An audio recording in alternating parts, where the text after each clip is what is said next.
যা বললেন যে 2009 সাল থেকে অনেকগুলো হয়েছে না, তো আমার কথা হচ্ছে আগেরগুলো নয় কেন? দেখেন, এরশাদের পতনের পরে প্রথম পার্লামেন্টে প্রথম অধিবেশনে 107 জনের নামে শোক প্রস্তাব হয়েছিল। মানে এরশাদের আমলে 107 জন ওয়ার কিল্ড। কারো বিচার হয়েছে? এরশাদের বিচার হয়েছে মার্ডার কেসে? হয় নাই তো। 2001 থেকে 2005 একবার সারের দাবিতে আন্দোলনে আর একবার বিদ্যুতের দাবিতে আন্দোলনে অনেককে গুলি করে মারা হয়েছে। বিচার হয়েছে খালেদা জিয়ার? উনি তো হেড অফ দ্য গভর্নমেন্ট। তারপরে ধরেন জিয়াউর রহমানের আমি কথা বলি, তখন বিএনপির লোকজন মাইন্ড করবে।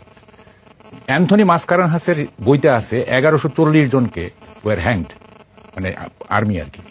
হ্যাঁ, এগুলি কি কোনো সুরাহা হয়েছে? হয় নাই তো। তখন আমি জেলে ছিলাম, জোড়ায় জোড়ায় ফাঁসি হয়েছে। হ্যাঁ, এগুলোর তো কোনো সুরাহা হয় নাই। তাইলে শুধুমাত্র 2009 থেকে 2025 কেন হবে? আগেরগুলির কেন বিচার হবে না? আমি তো বলতে no murder has a justification. হত্যাকাণ্ডের জন্য যদি ফাঁসি হইতে, মানে একটা হত্যাকাণ্ডের ফাঁসি হইতে হবে, তাই না? মানে ডেথ পেনাল্টি যদি প্রমাণ করা যায়, তো ওগুলি কেন হবে না?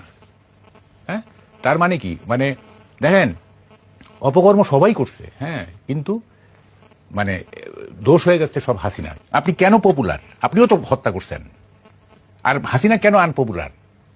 একই দোষ করে। এই প্যারাডক্সগুলি তো আমাদের রিজলভ করতে হবে, তাই না?